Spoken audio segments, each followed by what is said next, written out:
Hello everyone, and welcome to Black Minds Matter. My name is Luke Wood, and I'm a faculty member at San Diego State University, and I served as the professor for the first course in fall of 2017. This is the replay version of Black Minds Matter, where we've taken videos from the first course and added assignments, discussion questions, and readings so that it can be used as a living professional development curriculum for those who are interested in advancing success for our black male students in society. Here's my contact information, and most importantly, in addition to being able to reach out to me via phone, email, and also via Twitter, I'd like to point out that we'll be using the hashtag Black Minds Matter throughout the duration of this course as a way for participants to be able to engage with one another, as well as with those who served as our guest speakers. As you can see, there are many sites that are participating in the Black Minds Matter movement. As you can see on this side, there are those sites who are delineated in blue, green, and red, and these represent sites that are either live broadcast sites from 2017, replay broadcast sites from 2017, or some of the 200 sites that are now part of the replay version for this semester. So it's a growing community, and we look forward to seeing you engage one another from across different sites. If you have a site that is still not registered, we'd encourage you to still do so. Even though this course starts today, this will be used as an ongoing opportunity for you to be able to gain information on this important topic. And so what you can do is go to this link here. It's a bit.ly link, and you'll be able to access the opportunity to register for the program. What I would recommend is taking a snapshot of this now, and then you'll be able to go and register your site for later on. This, of course, also lists some of the guest speakers that we had and will be featured in the course, such as Tyrone Howard, Patrice Kohlers, Ryan Smith, Lee Merritt, Ilyasa Shabazz, Pedro Noguera Jawanza Kanjufu, Donna Ford, and many, many others. In terms of my center, I am the co-director of the Community College Equity Assessment Lab, which served as the source for the Black Minds Matter course. The center hosts the Black Minds Matter project, which you can see down here, which is a core element of the work that we do, where in this project we look at issues facing black boys and men in education, and we try to advance outcomes for this population. And we do so through a number of different ways. We've hosted the public course on Black Minds Matter. We had a series of reports that came out afterwards called Get Out that were co-authored by myself, Tyrone Howard, and Frank Harris. These reports focused on the overexposure of black males to exclusionary discipline, in particular suspensions and expulsions. And what we found is that there are a number of patterns across the state, in our home here state of California, that are really emblematic of some of the patterns that we see across the nation. We called the report Get Out for two primary reasons. One, if you think about a child who is expelled from a learning environment, where a teacher has got to the point where they're fed up and they're going to eject that child from being able to participate in learning and development, oftentimes it comes at a point where the teacher is really fed up and they've made the decision that they don't want the child there anymore, and so they can do it in a very denigrating way, saying get out or get out of here. We also named the report series Get Out because of the movie Get Out by Jordan Peele. Now, for those of you who've seen the movie, you may remember the main scene of the movie where the the titular character is in a place that's called the Sunken Place. And what's happening is he can look up and he can see light, and so he can see what's happening in the outside world through this light, through this like almost tunnel of light. But around him, he's enveloped in darkness, and he can't see anything, he can't move, he can't control what's going on. And one of the things that the director of the movie, Jordan Peele, said was that the Sunken Place, which is what that place is referred to, refers to systemic oppression, where sometimes as communities of color, we can feel like we know that we're being oppressed, and we know that there are things happening to us that shouldn't be happening that are wrong, but no matter how hard we scream, no matter how hard we try and fight, sometimes no matter what we do, we still can't overcome those challenges. And so it can be that sense of powerlessness that comes as a result of systemic oppression. And we do know that that is the experience, unfortunately, that many of these students are having. We also have a series of reports that will be coming out called No Dumping Ground, which is looking at the overexposure of black boys to special education. Special education is a wonderful service and wonderful site for those who need that resource, but it has unfortunately become a dumping ground for many black boys when educators don't necessarily know what to do with them or how to engage them. Suspensions and expulsions and overt placement, and special education, both of those two conditions serve as the two pillars of the school-to-prison pipeline. So it's important for us to keep those in mind as we move forward with these projects. Lastly, I'd like to point out that I released a book recently that is part of this course that is a recommended reading. It's not required, but it's certainly recommended. And what it does is it takes some of the lectures that I've done in the course, and it goes deeper into the information in terms of recommendations for practitioners, what is the research saying, and how can we take that information and use it to advance success for this population. So it's very focused on strategies and practices that may be helpful. The book is titled Black Minds Matter: Realizing the Brilliance, Dignity, and Morality of Black Males in Education.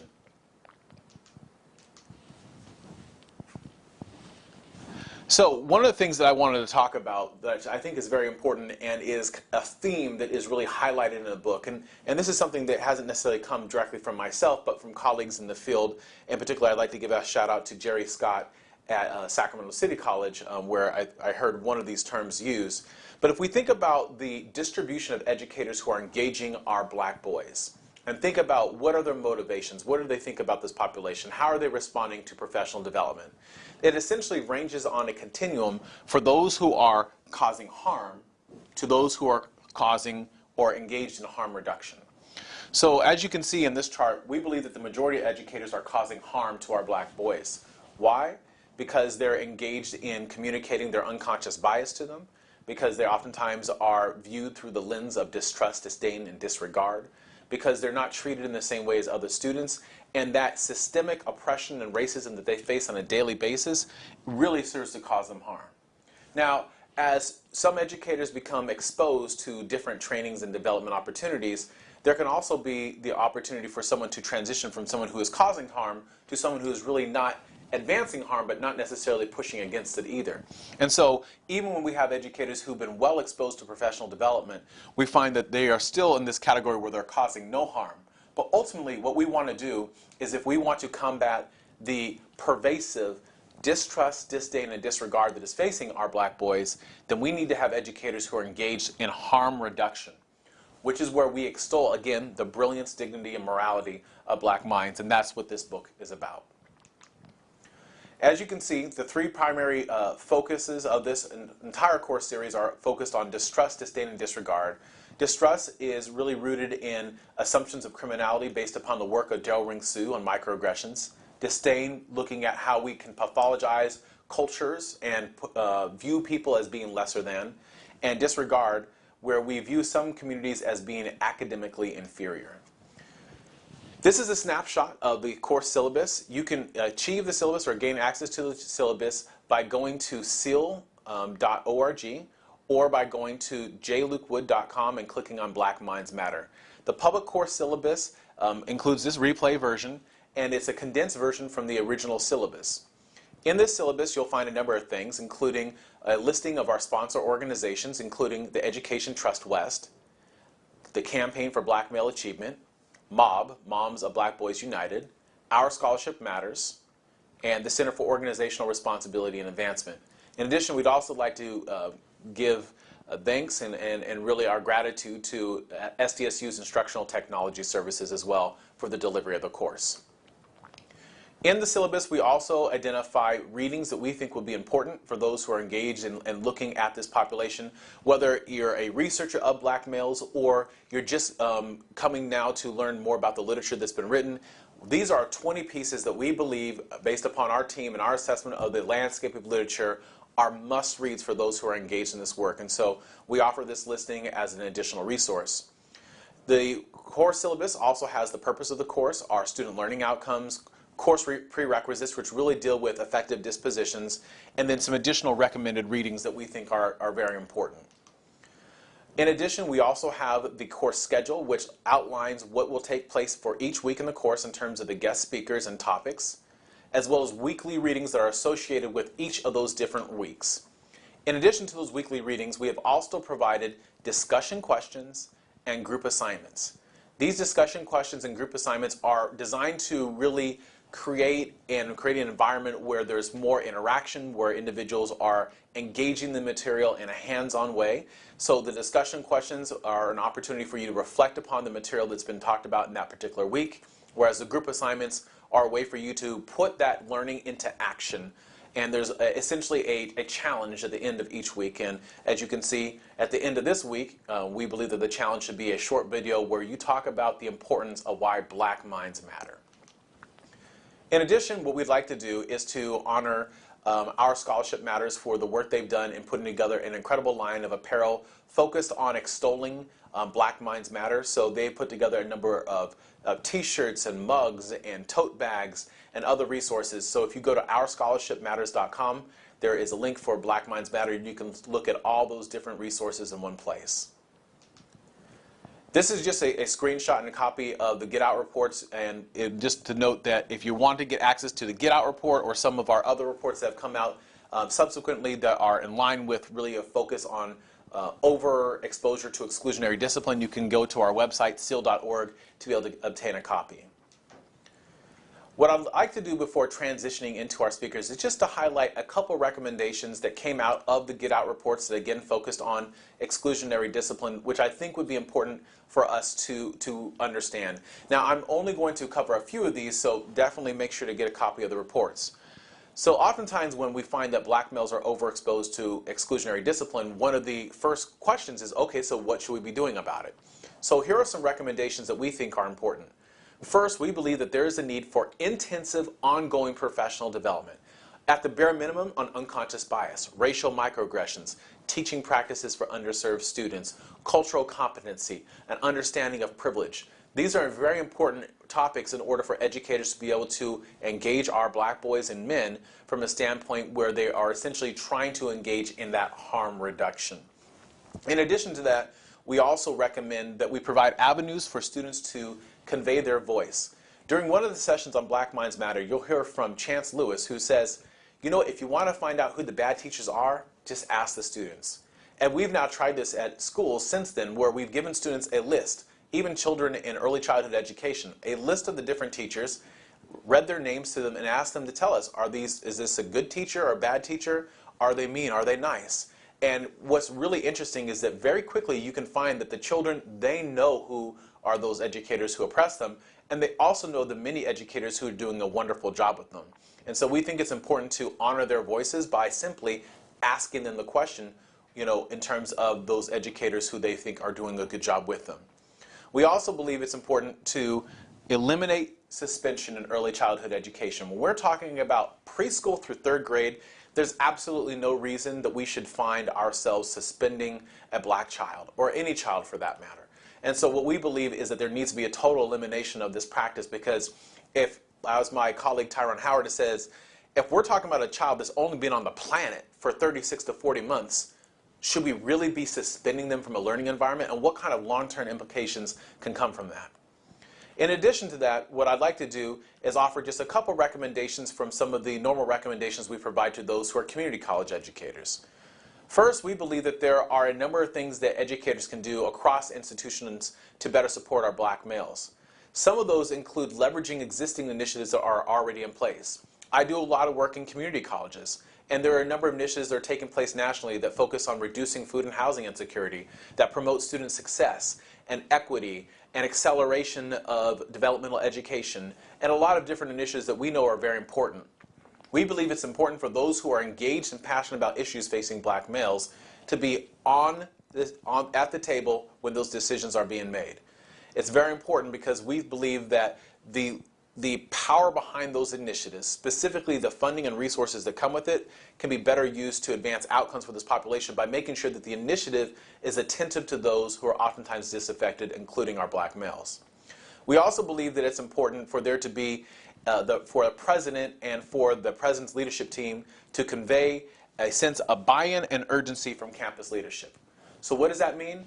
We believe this: if a campus wants to work in trying to truly improve outcomes, there needs to be messaging from the president, from the vice president of instruction, from the faculty senate president or faculty union president, from the staff senate president and staff union president, and from several board members that convey that a focus on Black males is something that is important.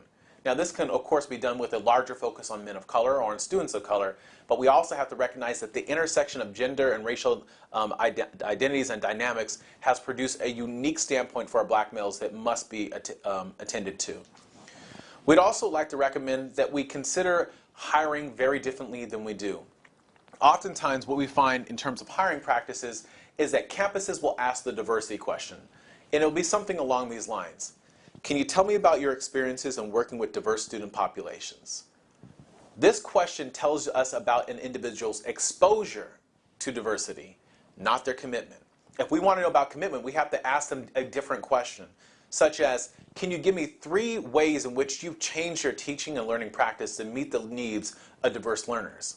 Now we're going from exposure to, hey, I went to this diverse school or I was involved in this diverse setting, to actual commitment. What have they done to better show that they are committed to this population? And lastly, in terms of just some simple recommendations, we need to be attentive to addressing acute environmental pressures. We know that when we're talking about our black boys and our black men, in particular our black men, that there are 4 primary barriers that they face. First is food insecurity, not knowing where that next meal is going to come from. The second is housing insecurity. That can range from being homeless to a student who's sleeping in a car, sleeping in a closet, couch surfing. Employment barriers. We know that black males are oftentimes concentrated into jobs that require physical demands that occur late at night and are oftentimes temporary in nature, which is a bad combination for being able to be successful in school. And the last component deals with food insecurity, housing insecurity, employment concerns, and transportation. We oftentimes find that this is a population that has to endure longer travel going to and from campus. Why? Because oftentimes they're relying upon unreliable vehicles, having to walk further distances, taking multiple buses or multiple trains, and that produces a situation where with all these other external pressures, it's taking them more to be there in the classroom. Why does that matter? It matters because of this. If an educator sees a child, or a young man, I should say, walk into the back of the classroom and they sit down and they look tired and they look like they're a little distracted and maybe not fully there for a few moments, some educators will see that child and say to themselves, oh yeah, see, they don't care. That's what I'm talking about. They're not really here for school, not realizing all the things that student has done just to be present in that classroom. And this goes to, again, changing our perspectives. We need to eliminate distrust, disdain, and disregard by extolling the brilliance, dignity, and morality of black minds. So what I would like to do now is turn to our featured guests. Our featured guests are educators who we've purposely selected for participation in this particular session. During the Black Minds Matter course, we had many academics and many activists, but there was also a call for us to include more of a voice from those who are practitioners or practitioner scholars that are in the field. And so what we've done is we brought together 4 individuals who represent the best of the best in terms of practice with this population. And they span from early childhood education to university level education, many of them having worked across sectors. And so you're going to have the opportunity to hear from them. Their names include LaWanda Wesley, who is the Director of Quality Enhancement and Professional Development for Early Learning in Oakland Unified School District. Lisanna Hotep, who is the Dean of Student Equity and Support Programs and Executive Director of the Equity Institute at Skyline College. Alex Hines, who is the Director of Diversity, Access, and Equity at the College of Liberal Arts at the University of Minnesota. And Roberto Garcia, who is the Director of Multicultural Student Affairs at Saginaw Valley State University. So now what we're going to do is turn to an interview that was recorded earlier this morning. Thank you. All right, everyone, welcome. Thank you for joining us. We have today with us LaWanda Wesley, Roberto Garcia, Lisanna Hotep, and joining us via phone, Alex Hines. How's everyone doing this morning? Great. All right, so we're going to go ahead and jump right in. The focus of this session is really to highlight those who are doing great practice in the field, who are really exemplary of the top scholar practitioners who are really taking critical concepts and putting them into practice when it comes to our Black boys and men in education. So what I wanted everyone to do is just begin by introducing yourself briefly and giving just the audience a kind of overview of the work that you do. So LaWanda, you want to go first? Sure. Yeah, my name is LaWanda Wesley, and the work that I do at Oakland Unified School District Early Education Department is to ensure there's quality in all of our 28 schools. which requires us aligning with the quality rating improvement system with California's QRS system. So my job is to provide professional development, do quality checks and support, and make sure our teachers have what they need to do their best work. Excellent. Roberto? Yes, I work here at Saginaw Valley State University, and my official role here is as the Director of Multicultural Student Affairs, which entails me working directly with student organizations and doing a variety of programming. I work closely with our KCP4S program, our Morris Hood Education Program, which is a grant-funded program, our Public School Academy Scholars, which a lot of those students are recruited from Detroit, and they make their way up north here. So I provide wraparound services to ensure that those students are engaged in the campus community and supported. That's my official role. Unofficially, what I do here is I serve as a mentor for students and work one-on-one with them to help them matriculate through the system in a variety of capacities. So definitely am highly engaged and involved with our Black males here on campus, and enjoy the work that I do. Thank you. Lisanna? Good morning, everyone. My name is Lisanna Hotep. I currently serve as the Dean of Student Equity and Support Programs at Skyline College in San Bruno, California, which is in the South San Francisco area. My work in this field started with working with the African American Men of Arizona State University, or MASU program, at ASU, where I helped develop a program that prepared students and individuals, students and families for the college journey. So we basically took African American males from the greater Phoenix metropolitan area and their families and had them come on campus every other month for what we call college readiness workshops, while simultaneously develop retention programs for African American men at the institution. Did that for several years, and then went on to working at the Center for the Study of Race and Democracy at Arizona State University, developing programs there. Left there, became the Director of Multicultural Affairs at Estrella Mountain Community College, then became the Dean of Students at Merritt College, then became the Assistant Vice Chancellor of Equity at Peralta, and now I am at Skyline College, where I do a variety of professional development initiatives for faculty, staff, and administrators, develop something called the Equity Summit, and also the Equity Training Series, and also developing something called the Equity Institute, which is going to expand some of this professional development. But I also do consulting for P12 Community College in 4 years, who work specifically with Black, Latino males, and other initiatives based on culture. And so that's kind of like a general scope of how I engage in this work. And we can talk more about it as we go on to this morning. Thank you. Alex? Yes, good morning. I'm Alexander Hines. You can call me Alex. I'm currently at the University of Minnesota Twin Cities campus. I serve in the role of Director of Diversity, Equity, and Access. And I also manage the Reverend Dr. Martin Luther King Jr. program and the President's Emerging Scholars Program.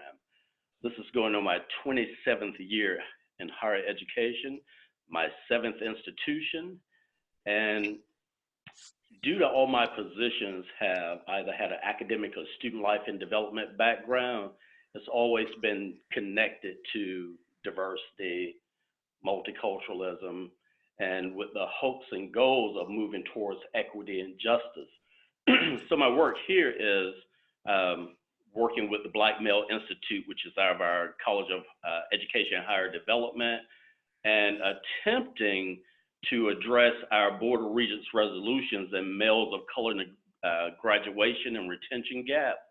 Is we're developing caucus and affinity groups for males of color. However, the resources are not there right now to be intentional about how we engage males of color, and specifically African-American Black males, or those males of the Pan-African diaspora with intersectional identities.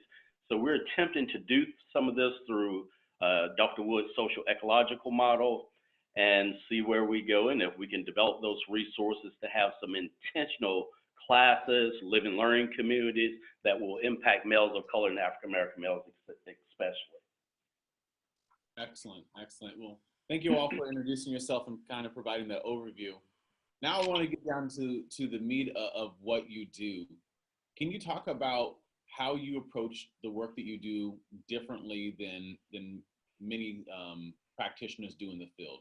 And you were all invited because you engage the work in very different ways. And so I want you to not be shy in really talking about, you know, how you engage that. In no particular order, please feel free to jump in.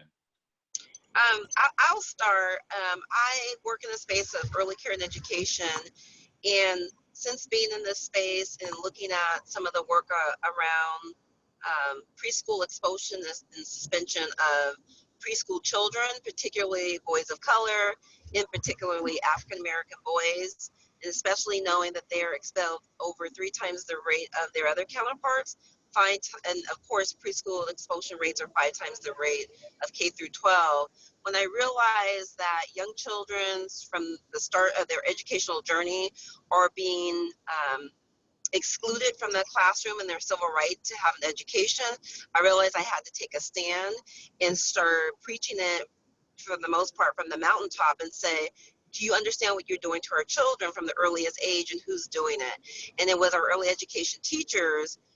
And it looks like all sorts of things, but what we say to families and to those young boys is that you don't belong in this educational setting, and we wonder why our high school completion rates are the way that they are. So I actually went to the California State Advisory Council, who is the council who advises Governor Brown here in California on all things early education, and I started asking and questioning what was going on with these expulsion rates, especially in the light of a piece of legislation called AB 752 Rubio that said we can no longer expel children from preschool or suspend them without a due process or what we would call education support plan to do everything we can to keep them in the class. So with all of that said, I was able to get a state advisory task force that is specifically going to address this issue. But within Oakland Unified School District, as the director of early learning and quality enhancement, what I have decided to do is to start within my own institution. Even though it's law, our union somewhat protects our teachers from being able to go full pledge with expulsion. They have 60 days to determine whether a child is a good fit or not. And if that teacher determines that, the child is no longer with the program. So we are trying to make sure that they know what the new piece of legislation looks like and what does that mean for them. What they're telling me when I tell them about the blue law is, hey, Dr. Wesley, we do not have the support to keep some of the children who deserve to be in our classroom in our program. So they're struggling with children with what we call challenging behaviors or their own implicit bias and how to address that. So that's just some of the work that I'm doing to work on this. I'm also offering our teachers who are stressed out with children who they're trying to keep in the classroom and offering them things like yoga classes in the evening once a week, 2 sessions, just to release some of the stress of trying to do their best work. It doesn't answer all the questions, but we understand that the teachers are extremely stressed. Thank you for sharing. I guess I'll jump in next, Dr. Wood, into the group. Really what I believe what kind of makes my approach unique is my personal experiences, right? We all kind of take this work and we all rely on our life experiences to guide and shape how we develop our practice. Myself, being a Latino person growing up in the Black community has served well for me as here in Michigan. A lot of my teachers that I grew up, that educated me growing up, they migrated here from the South. And they came up and they really had a focus on us learning about social justice or injustice and how education could be that avenue that we could take to relieve ourselves of some of the atrocities that we face day to day and some of the implicit bias, but specifically the systemic racism and discrimination that Black and brown people suffer throughout this country historically. So originally I spent I've been at this education work for 22 years now. The first decade of it being in K-12 systems, all the way from the kindergarten classroom through 12th grade. in which I finally was a high school teacher. All of my experiences within those, I worked in schools that were less than 5 miles from the home I grew up in, right in the heart of the east side of Saginaw. And so for me, it's always been embedded in me to go back where you come from and uplift the people that that you were raised with in your community.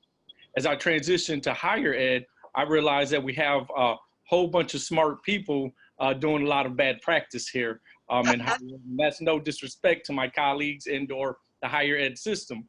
But what I saw was the lack of, a lot of people would cite literature and best practice, but they didn't know how to make it operational and functional. So one of the things I took a role in, one of my pillar programs, I guess, that solidified me here in higher education was a scholarship program in which I was able to lead from beginning to end. Basically, we were recruiting students on scholarship from Detroit area schools, our public school academies. You all will know them as charter schools. Saginaw Valley was providing scholarships to these students, and they were fouling out. There was an 11% retention rate originally when this program was established. After a couple years, I stepped in. I said, let me get a crack at this. Let me rely on my educational background experience to put a program together. So basically what I created was a recruitment, transition, retention, persistence to graduation program. So I think it was looking holistically as when we meet these students at the high school level, how do we prepare them and their families for the realities of what they're going to experience here on a predominantly white campus. So we would recruit them, and when we got them here on campus, we were at this institution, they were not very supportive at the time of transition type programs because of the cost and potential impact that really help retention and persistence of graduation. Well, I can tell you that the university now uses this model as the pillar program as we recruit students here. And over the years, now that program, 8 years later, now has an 87% retention rate. We've been able to move our retention rate over the last 5 years from around 68%, and we're at 78% retention rate at this institution now. So part of the program, and I guess the other part of the way I approach this work, I'm an advocate for these students. By all means, I love the work I do at Saginaw Valley, and I appreciate the opportunity to work here. When I come here, I'm not fear of losing my job in advocating for my students. That's what they pay me to do. So some of the programs that have allowed me to help these students, we have an internship program in which students are paid as student workers, because I advocated what I saw was on my campus, a lot of our students were cutting grass and flipping our burgers. This was not good enough for me for Black and brown students. So I worked with senior level administration and got these students placed in the dean's offices. They actually work in the president's and provost office, in which they're allowed these professional opportunities to kind of gain some social capital. That was one step. The other thing is I understood that there was a lack of resources. So I embedded, besides the actual scholarship they were receiving, a 4-year scholarship at $6,000 per year, we actually developed a book program in which when students fell short of that, because those scholarships impact their financial aid, and they would run out of money. They'd get enough money to get here, and then they'd run out of money. So we actually supply books for the students as well. So we have a book program. Students are eligible in this program to apply for study abroad and alternative rate money to subsidize the cost of those programs. Students in this program also, because part of the other work I've done, I've oversaw our charter schools, which were 13,500 students, K-12 across the state of Michigan. What I realized working in these schools and my own background as an educator and coming from one of these school districts, the academic preparedness, people talk about it, but they do not have a legitimate remedy to address it. So what I did was I worked with our academic center and mandated study hours for these students as a requirement of their scholarship. So students that come on campus, they are required to do 10 hours in the academic center. And what I was able to recognize through this is develop their academic ethic students don't know how to study most often. It's not that they lack the intelligence. They're not, they don't understand what it takes to study. So I really engaged the university at various levels, worked with my colleagues. And so I can say that Saginaw Valley has been very supportive of the initiatives, and they're very aware of closing the achievement gap between our Black males and the rest of the campus population. And this is one of the programs that has really taken off here at our institution. And I'm very proud of that work because I know that if we can get one student to make a difference in their lives, is really going to impact others. So yeah, that's really one of the unique ways. And I guess to conclude, it's all about advocacy of the students. As I kind of stated earlier, I'm not in fear of giving my ideas and or opinions, because it's what's right for these students that we definitely need to take a different approach toward, and we definitely need to be willing to speak in these conference rooms in advocacy of them. Sana? Yeah, it's a whole lot of ways I can answer this question. So what I'll approach it about some of the ways in which I approach professional development when working with these particular communities. I got into this work as a student and undergraduate. I was a student leader and a student activist, and that kind of opened me up to being in a space of advocacy and social justice. But the way that I've been able to have some successes with African-American men in particular has come from, my training is not in education, my training is in history. And so I come from a historical context. And so what I found as an educator, a longtime educator in P-12 and also in post-secondary, is that it's very difficult to build authentic relationships where teaching and learning can take place with a group of people you have contempt for. And if you're operating off of the narrative that has been given to the vast majority of people in the society, especially when it comes to Black men, the narrative is not flattering, and the narrative does not position them in a situation to where they're seen in a light of a constructive whole citizen. And typically the narrative is dehumanizing and criminalizing. And so for us to do this work, and when I engage professional development and teachers, and then also working with the communities themselves, is to address the narrative, right? Address this narrative of being criminalized, address this narrative of being marginalized for a variety of reasons.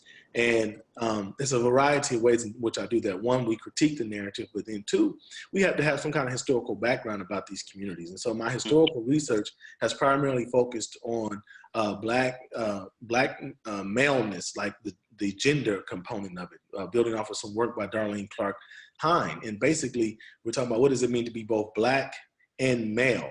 And so some of the work that I've done is I've created study groups where we have these kinds of conversations, and we pick foundational texts. Because what I found is a lot of people who are in education have a lot of data on this population, but have not read what has been written by and about this population, right? And so when I'm out here and people do not know that Hakeem Maabuti had wrote Black Men Obsolete, Single, Dangerous, and that Naim Akbar wrote Visions for Black Men, and that Tony Browder wrote several books that had chapters about Black men, and all these people who had done this work, whether it's Wade Nobles or whether it's Raymond Winbush, or a whole host of people who have written about this population, right? And for us to have like data but not actually know the stories, the narratives, and the context, I see there's a disconnect in our being able to connect with them. So that's one piece, is actually knowing what has been written by and what has been written about these populations outside of just data sets and studies and research, but community, culture, context, history. Another thing is that I have an extensive background in hip hop, and hip hop is a culture mostly generated, a global culture mostly generated by Black and Latino males. Hip hop is enjoyed by people the globe over, regardless of gender or sexual orientation, but the primary driver has been Black men. And me being able to have a very close relationship with hip hop and understanding the nuances of it has allowed me to be able to work with faculty, staff, administrators, and executive leaders, but also to work with the students themselves because I can speak their language and then translate back and forth what I'm trying to say and what they're trying to say. Lastly, the gender component. Really understanding masculinity in the American sense and understanding the masculinity in guy culture, you know, kind of the work that Byron Hurt has done in some of his films and some of his advocacy about gender.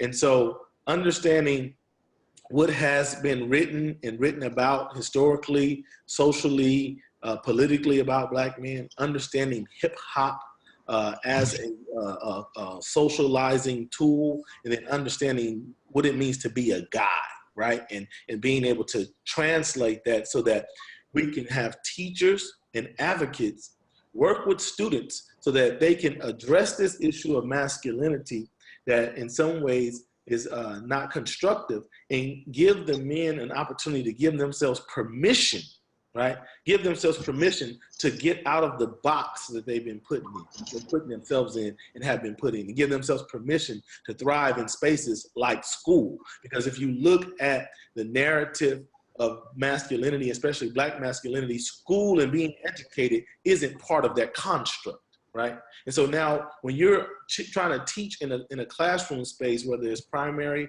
or secondary or post-secondary, you're dealing with a person who has a social orientation that this is not a space that they've been constantly seeing themselves as being a part of their narrative. And so we have to be able to talk to them, encourage them, coach them, and engage them in a way where they see this as part of their identity.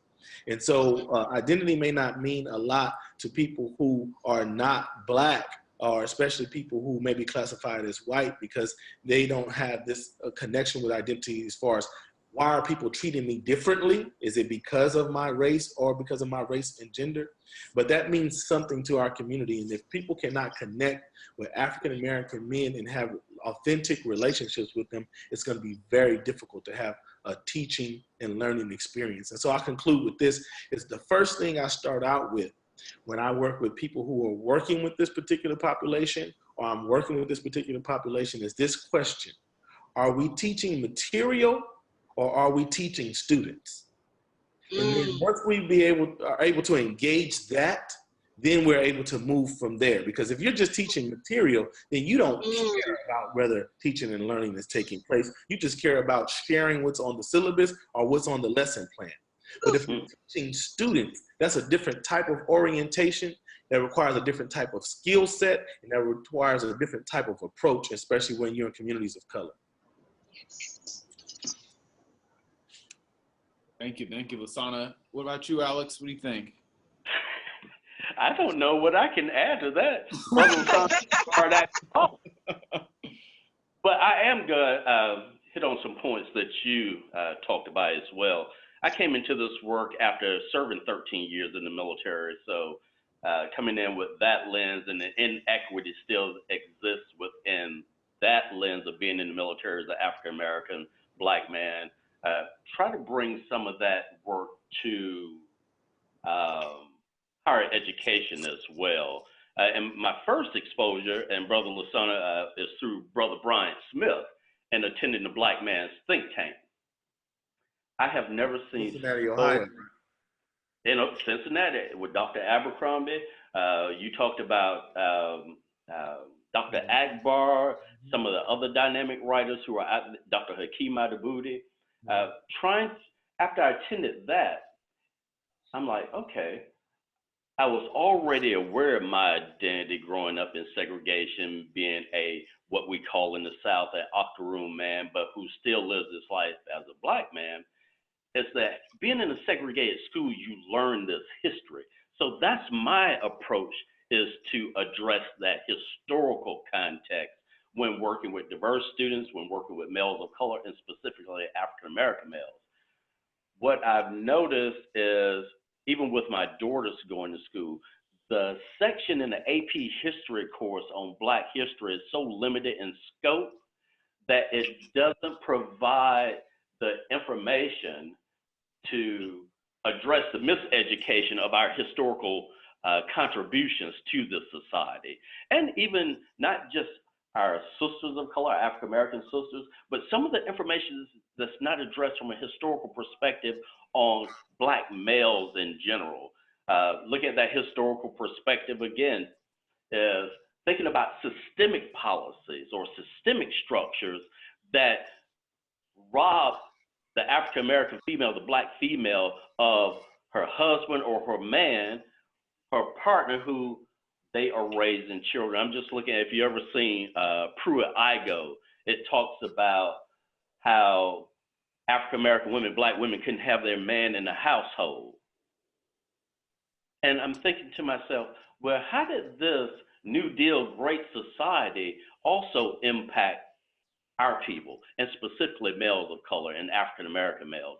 So bringing that historical context to programming, as Brother Lisanna said, and being intentional, it's hard to infuse that into, for me, in my experience of 26 years, that higher education setting where you can be intentional. So what I've done, and with the help of Dr. Wood and others who know that I work with limited budgets, is to address that for the last 8 years with high school students, 50 to 60 high school students, through a program called Hope Academy, Harnessing Opportunities for Post-Secondary Education.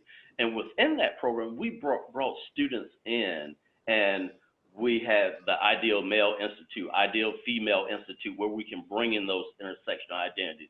Leadership, knowing what group dynamics is, what's your leadership style, what's a toxic leader, building the conversation for the foundation about race and how you address systemic, institutional, and structural racism, but also bringing to that cultural piece and how your identity is important and necessary in how you navigate predominantly white institutions. Right. And what I've seen with that is sometimes I'm looking at the professional development for advisors and those that are teaching orientation courses, and how that piece tends to be missing. What I've seen with some of my students who came through the program is that they get to campus and they're in that pre-encounter stage, especially my African American males. They're in that pre-encounter stage. But then, you know, they have Caucasian, European American, white friends, and that's fine. But that pre-encounter of white is right doesn't address that encounter phase when these Black males are at parties and now they're labeled as the hypersexual male because they're dancing with Caucasian female. So now what I've seen is that they want to start kind of exploring the historical piece, but then they'll talk about Malcolm X without reading about Malcolm X or understanding the transformations and how this can impact your transformation and your identity. They talk about the Black Panthers, but leave out the Black Panthers for self-defense. Then they start posting all this on social media, and then they get all this blowback, not from only students who are Caucasian European American, they're getting this blowback from people that look like them. And that is the piece about that intentional learning. I was just at a training. I know I'm rambling a little bit. I'm a generalist and can't be a specialist due to the lack of resources.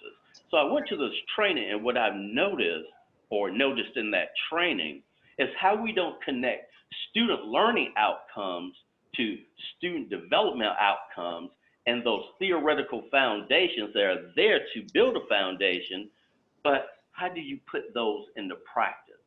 So with this training, I noticed that student development is left out of the multicultural equity process, and it's all about student learning. So I'm not seeing some of that in first year experience courses, where every time I bring it up, and no disrespect towards others, they think I want them to read a chapter on identity development. No, I don't want students to read a chapter. But if they can read a chemistry book, which is way thick, why can't they read the stages of the identity development and journal and see where they are in their maturation, so we can have that conversation from a male of color masculinity perspective instead of from this Western white male perspective? So I think that becomes some of the issues that, for me, of not being intentionally engaged. And My goal is to always ask questions. You know the data to upper level administrations, but how does this piece work out in your own agency for you to learn, for you to be a better equity practitioner? So I'll stop there. Thank you. Does anybody want to share anything else before we move on? Yeah, this is Lawanda. I've been thinking about how we're talking about primary and secondary and then the higher ed experience, but I want to go back to what it looks like in early education. I was thinking about microaggressions and how they show up in early education, the preschool to prison pipeline. And it's interesting that Walter Gilliam's work around preschool expulsion says that those who are doing the expelling and suspension looks like us. And I was curious, like, why do they look like us? Why are we doing it? So UCLA has been doing some initial research, and what they found out is there is this sense of protectionism because most of the teachers in the classroom are Black and brown teachers representing the demographics of our children who are enrolled in subsidized or publicly funded preschool programs. And what it is that they know that the world outside of early education, once those kids become older in age, they know that that world is not kind. We know what's happening to them via the shootings and the deaths of our young boys just for being who they are. So what's happening in early education classrooms, the teachers, the Black and brown teachers are trying to protect our babies and saying, we know it's bad out there. So we're going to do everything we can in here to let you know the norms and the rules and everything that needs to be followed and send that message to grandma, mama, daddy, auntie, whoever, and make sure they learn it here so that when they go out there, they're ready for that world, so that they will follow the rules there. But what's happening is we are expelling our children, our own children. And I think about Fred's work around the oppressed become the oppressor and how that looks for them in the classroom setting in early education. So when I've shared this information with our teachers, they were like, wait a minute, there was a lot of pushback and resistance about the expulsion suspension and that they are the ones who are doing it. All of us are doing it, but we're doing it at higher rates. So it's very interesting to talk about that preschool to prison pipeline, which my emerging leaders fellowship early education program we just completed, which was one of a kind in the country. This 18-month fellowship program. We looked at those social justice lens of how injustices are impacting our early education classrooms, starting with suspensions, expulsions, and that we're the ones who are doing it, which is surprising. I mean, it hurts to the core, and trying to figure out how we disrupt our own issues in the classroom and become stronger equity practitioners. Yeah, and when you say I that, want to add to what Lawanda was saying. When I do work with teachers in P12 and across the board, but especially P12, especially where there are a lot of teachers of color, one of the things that I teach is I use this metaphor and I say we all have teeth, but we're all not dentists. And what I mean by that is we think because we're in proximity of something or we've been around something for a long time that we're experts on it. And so we've been around our teeth our whole life, but we can't do a root canal. We can't fill a cavity, right? But we're very intimate with it. And we think just because of our cultural experience or even our gendered experience that we are experts on it. And so one thing about being a teacher, regardless of your cultural background, of students of color, is that, like I said, you have to have a nuanced understanding of what that particularly means, what that means as far as the historical cultural timeline trajectory, but also what does it mean as far as youth culture. And if you don't have that, then you will have these practices that you will say are protective or a whole bunch of other different guise under which you'll do these things, but it's really not understanding. Like I said, one of the problems we have, and to her point about, especially young Black boys, is knowing what boys are supposed to be doing at an age when they're 3, 4, 5 years old. What is age appropriate behavior? And then it's not about the behavior, it's about how we interpret it. So not only do I talk to instructors about we all have teeth, but we're all not dentists, meaning there's some learning we have to do about the population we serve, but I also tell them it's rarely about the thing. It's rarely about the activity or the behavior. It's really about our interpretation of the activity and the behavior. And typically, And a lot of work, you know, Dr. Wood, that you've done about Black boys not being allowed to be youth, to be young people, right? They're always treated as adults, and then everything that they do is perceived as nefarious. There's no innocence there. And so that robbing of innocence and not knowing age-appropriate behavior becomes a trajectory of criminalizing all the behaviors from preschool to the fashion that they wear when they're in a particular age, to the language that they speak. Everything becomes some kind of ding or assault or attack on basically their whole existence. And to have to live in a world where you're constantly being critiqued for every word that comes out of your mouth, every piece of article of clothing you wear, every kind of music you listen to, every space you go into, it's a very challenging space to be in. And to be a person who's into developing students and developing teachers and not having that nuanced understanding of that population, it's a bad formula.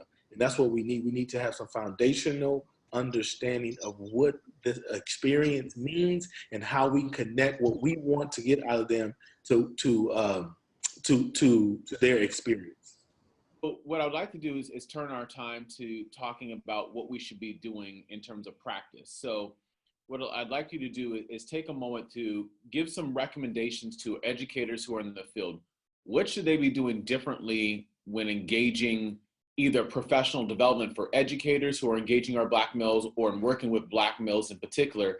And in respond to that, if there are any particular theories that have resonated with you that you think might be important to share as part of that, I think that'd be great. And if we could start out with Roberto and go from there, that'd be great. Yes, I've actually, Lisanna, wonderful work on your hip hop introduction into this work. Actually, here I'm the hip hop pedagogist here on my campus as well, and I have developed a general education course, English 212 course, in which we rethink the dominant culture and hip hop's impact on America. And what I've been able to do with that course is really engage students at a different level. Originally, I proposed the course to diversify the curriculum and to provide something for our students, for our Black and brown students on campus. And what I quickly found out was how great hip hop can be used to teach race relations and look at systemic and historical discrimination and racism. In that course, what I've been able to do is go back to our College of Education and work with our teacher candidate program, and also work with our professional development workshops with our K-12 teachers. So I think you're exactly on point with using hip hop as a way to engage teaching and learning in a productive manner. So one of the things I would recommend is really what I promote.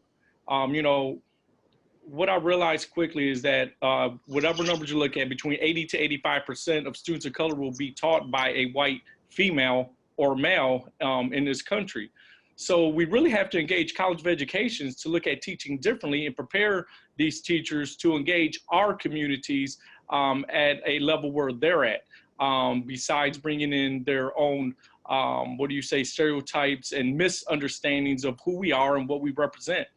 Again, they come in with preconceived notions, implicit biases, and they think they truly understand this because they read about it in a book. I would tell you that you have to live amongst us and understand and appreciate the beautiful nature in which our cultures have been infused in American society, and has not all been negative. They learn about us on TV and through popular media. So I've been very engaged in having our College of Education rethink teacher candidate preparation as they go out here. The other thing I would say is that on campus, what I've been promoting from my office, again, I'm an administrator, but I view my work as an educator, and that's the stance I take. So what I've done is engage our white faculty, staff, and colleagues on campus through workshops and through different trainings. And I've tried to flip it from a deficit-based model to really building counter narratives of success.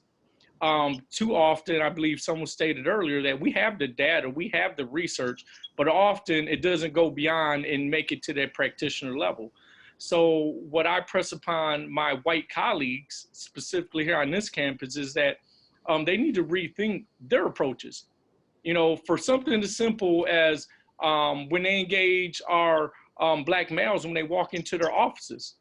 You know, customer service is very important to all. And this is what drives our, you know, we're in the business of education. And the way they interact with these students and the initial first conversation, whether it's a rolling of the eyes or that smile that you can give, I think it lends itself to a sense of belonging here on campus. So what I've been doing through the work that I've been privileged to do here is really focus on my white colleagues and how they engage students. Something as simple as walking down the hallway and not looking down at your phone, looking at the ground when a Black male passes you or is approaching you. Why don't you lift your head up and give them an old wink and a nod and say, hello, how are you doing? They want to be engaged as human beings as well, and not be looked at as avoided as if there's some street person, you know, walking downtown in the back alley. So something as simple as those implicit biases I really focus on.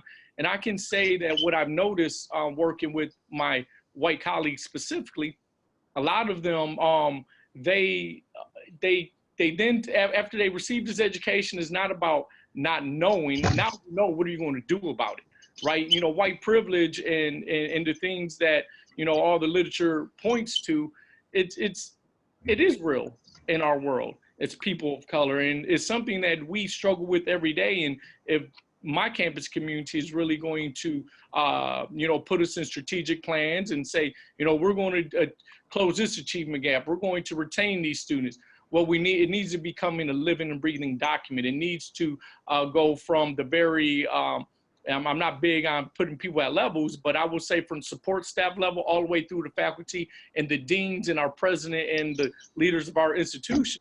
They have to agree with it, and they have to support it, not just through papers and documents, but through actions and deeds. So I really believe that part of the work that we can do to continue to help support Black males on our campus is put the onus and the responsibility back on them and hold our institutions and our institutional leaders accountable.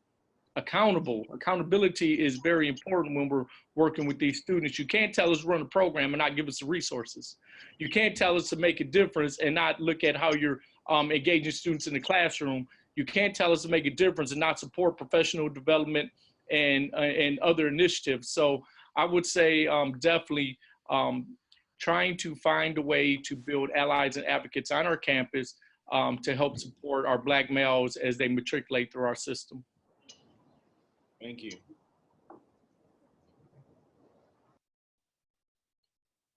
I'll go next.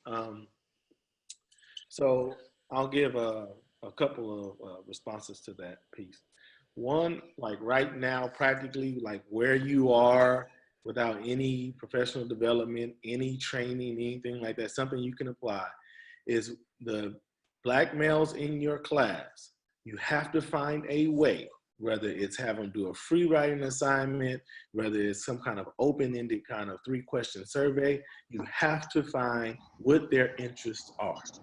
Too many times, we want to go in with our pre-packaged, pre-planned idea of what they are interested in or what they may or may not be interested in, and that's problematic. And so even if you're not going to learn anything about hip hop, even if you're not going to learn about any great Black males in history to teach them, I understand that. At least find out where their interests lie. And then as a teacher and as an educator, maybe you can connect that to something, right? Like I had one colleague of mine come to me and she was talking about how the high turnover rate of African-American males in her chemistry class. And so she was like, well, how can I infuse culturally relevant things? I said, well, you can start out with, you know, just talking about, you know, somebody as simple as George Washington Carver. And she said, who's George Washington Carver? So that question by a chemist that has a doctorate from one of the elite institutions in the United States of America is problematic, because even if you should know him as one of the quintessential chemists in American history. So if you don't know that as a chemist, that already lets you know that we have some issues. If you ask me, who George Washington Carver is. We're not talking about talking about Sheikh Anta Diop. We're just talking about George Washington Carver, Tuskegee University, right? And so we have to, without any of that, not knowing that, we have to just find out what their interests are, because you'll find out that some guys are interested in poetry, some guys are interested in skateboarding, some guys are interested in gaming, some guys are interested in sports, some guys are interested in being novelists. But you have to find out what they are and try to connect as much as you can the material you have to that. That's just if you don't have anything.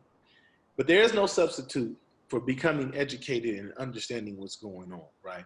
And so some of the good work that's being done out there is by people like Paul Hernandez, who wrote a book about reality pedagogy, which is similar to what I'm talking about as far as connecting your narrative to their narrative and then trying to connect their stories to what your desired learning outcome is.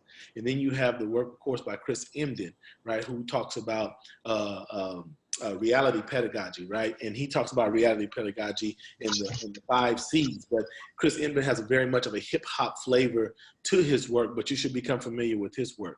A good colleague and friend of mine named Dr. Jeremiah Sims just wrote a book called Critical STEM Pedagogy and Revolutionary STEM Pedagogy.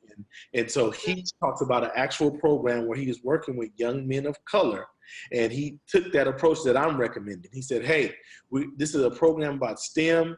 We're going to talk about making mobile applications, but the mobile applications are going to come from ideas in your head. So the first thing we want to talk about is list what are some issues you see that are salient in your community, in your surroundings, and let's list them, let's brainstorm, let's talk about them, and then let's talk about how can we leverage this app technology and coding to addressing some of these issues.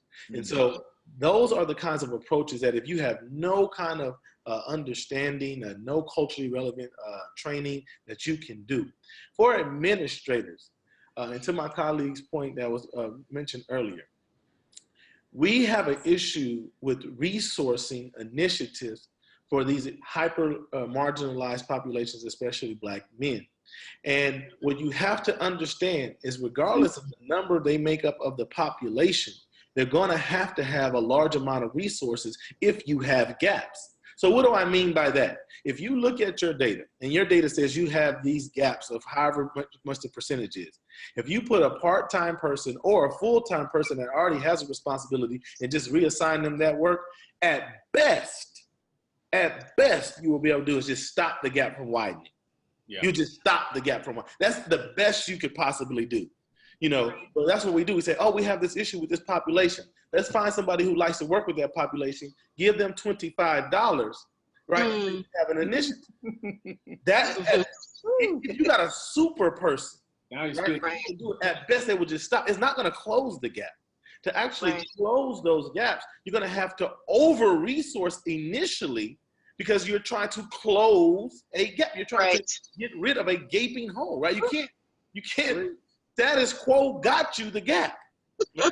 Putting a person 10 hours a week with $25 is not going to close it. And so, so when you have people who are accountant types who are advising you saying, well, they make up this percentage of the population, or they're doing this this well success rate, you have to say exactly. And we want to close this gap. And we also, if we can close this gap, we can attract more people from that population that will be able to be successful. To bolster that number. So the kinds of accounting that we are getting our counseling from as far as administrators, we have to approach that differently, right? It can't be only grant funded. It can't be a part-time person or a full-time person that has an affinity for that group. We have to have a concerted effort that works towards that population unapologetically, but not unapologetically just to use that word, but unapologetically because you have a commitment as an institution to serve all students. And what equity says is if you need to serve all students and you see this particular group is being left behind, is that you leverage and you marshal whatever human and fiscal and intellectual resources to close that gap. That's equity. Equality equity is not equality. So when you see the gap is there, that's where you marshal your resources. And so to administrators, I recommend and I definitely encourage when I work with administrators across the board to look at resourcing differently, human resources, fiscal and intellectual resources towards working with this population. And as far as people who have to teach and program, give that population an opportunity to tell you what their interests are, what they like, and then try to work with those interests and those likes around the teaching and learning that you're engaging in. Mm-hmm. So, and this is Lawanda. I just want to say, in our field of early education, while most of the teachers look like and reflect the demographics of the children enrolled, or Black and brown children, as you move up the career ladder, less and less look like us. They're predominantly white. Leaders, stakeholders, decision makers, policy makers, and so forth. So when I started looking at the inequities in early education, not just related to preschool exposure and suspension, I was looking at who are the leaders in place who created the policies that allowed that.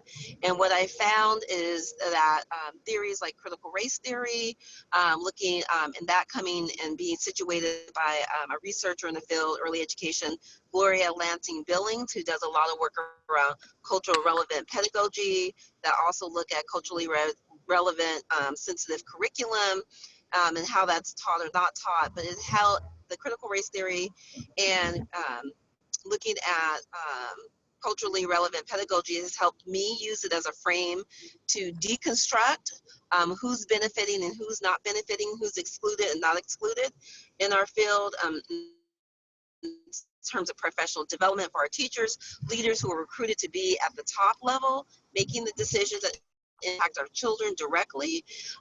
Also, it helped me to think about supporting the co-construction and co-design of the emerging leaders for racial equity in early education. First of kind in the country, we had 11 fellows and we had 5 mentors who supported this work, and we put them through 18 months of intense discipline around social justice and equity, looking at institutional systems, how they're designed purposefully and sometimes unintentionally, but has the same negative impact on our children, on our teachers, and on decision making and leadership. And so you have to be, I think it's already been mentioned, steeply rooted in what's going on. You have to be able to paint a picture to those who do the work. So we purposely asked for emerging leaders to be a part of our program, not current leaders. We didn't want the same status quo leadership that already exists. We were looking to develop new leaders. As a result of that 18-month program, we had an unintentional outcome where many of our leaders went on to work in new positions. Now are teaching at the university. Some of them now are leading projects with mayors of cities. And this is all just within Alameda County. So it shows you that when you focus and look at professional development using some of these theories in the field, also think about emerging theories that might be forming from that work when you're doing this work collectively with growing leaders who are succession planning in a sense, and they're going to be taking our positions. And so that's the goal, is to build capacity and do this work. But I think you need theories like critical race theory, and you need theories that challenges the current pedagogy and say something's not quite right here, something's not working for our children, working for our teachers. It takes boldness. When we co-designed our project, we got a lot of pushback from Alameda County in terms of just the name, Emerging Leaders for Racial Equity in Early Education. As Gloria Lansing Billings would say, what is a nice thing like racism doing in the field of early education? That's deep. I think about James Bank, the multicultural father of multiculturalism, even though we've moved away from that, but he talks about education being the great equalizer. So I have my role and my legacy is to build capacity, be able to truly be a mentor and a consultant, and really groom leaders for tomorrow and the present day. So that's what I'm hoping to do, and I hope that they go on to develop their own theories about what they're seeing and experiencing in this current era, and then go back and also work with students who are up and coming. Okay, so we're pretty much at time, but if anyone wants to take just one last moment to leave any final thoughts, we'd love to hear final thoughts from the panelists. I'm very optimistic. I'm what I consider myself an optimistic pragmatist. I'm very optimistic about the work I've talked with colleagues and we talk about the data and we look at the kinds of reports that you and Frank and Sean are producing, and people are like, wow, this is a very daunting task. But I'm optimistic that we can make the changes. I'm optimistic that we have the people out here in the field doing the work that can make the changes. I just think that we have to be intentional about the types of tools we use, the types of theories that guide us, and then the type of assessment of the practical application of what we're doing. But we also have to ask the critical question about education for what, right? So one of the things that is a disconnect, and people are not getting what their desired response is out of African American males, is because they have not connected all this material and all this teaching and all this stuff they got to what their interests are, right, and what their reality is. So an example I'll give you, as it was the deficit model was mentioned earlier. So for example, if you look at the fact that we have teachers who have at minimum a bachelor's degree, and then a master's and PhD in some cases. We have entire school apparatuses. We have school boards. We have superintendents. We have boards of trustees. We have chancellors. We have presidents. We have all these other titles.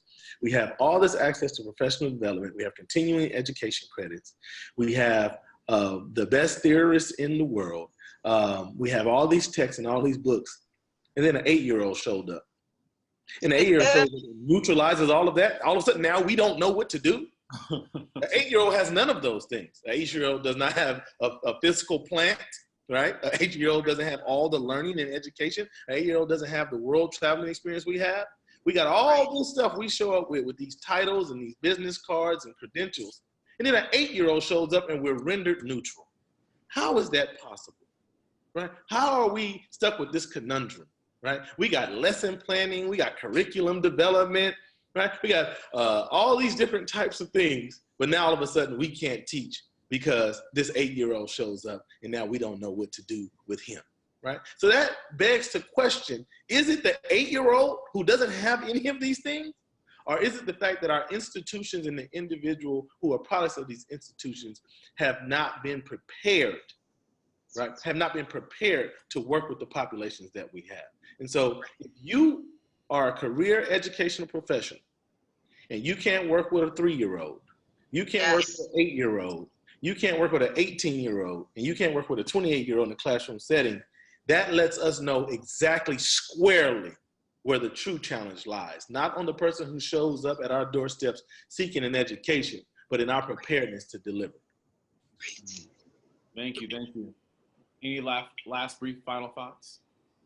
I guess I will finish with the recommendations specifically to our white colleagues that are going to participate in these training sessions.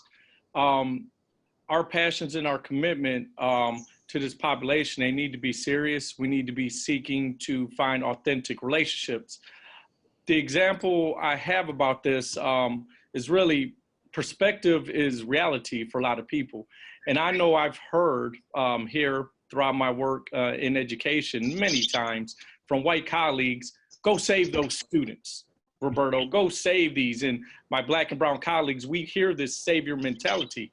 Well, you know, Roberto's great. I'm not going to hold you up, but I'm not Jesus Christ and I can't save people, right? So what I would like to say is this: rethink how you interact and rethink your approach to this work. Perhaps you can make strides in your approach, not just to our students, but to us as well. You know, we need help. As we continue to talk about, it's been stated a few times here, the resources is more than monetary resources. It comes through support throughout the institution and support for the work we do. And it just can't be relied upon the black and brown people on these campuses or in these K-12 districts to go out and save our own population. And you foster this work out to us. You need to be active participants alongside of us. You need to not just, hear us, but you need to listen to us as we provide practical strategies and when we advocate for our students and their needs. We definitely need you not to just come to us as we are fire extinguishers when you need us to put a fire out.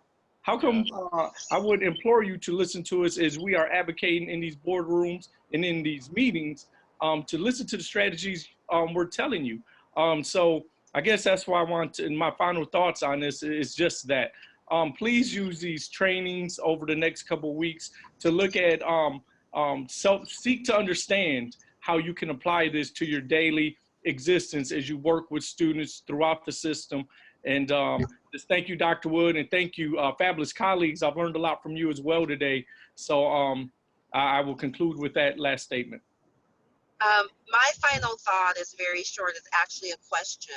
We need to think about who the education system was designed for during the 1800s and think about who we are today.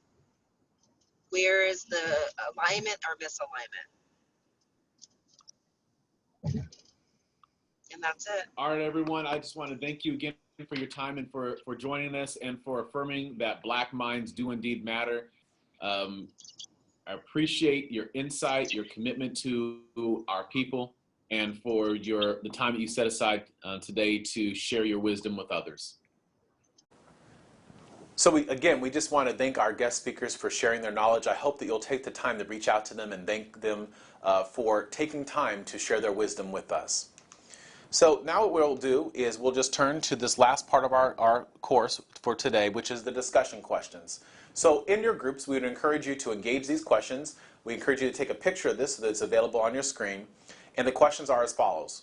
What are some of the common challenges facing Black males in education today? The second is, what have been some of your most formative experiences in education?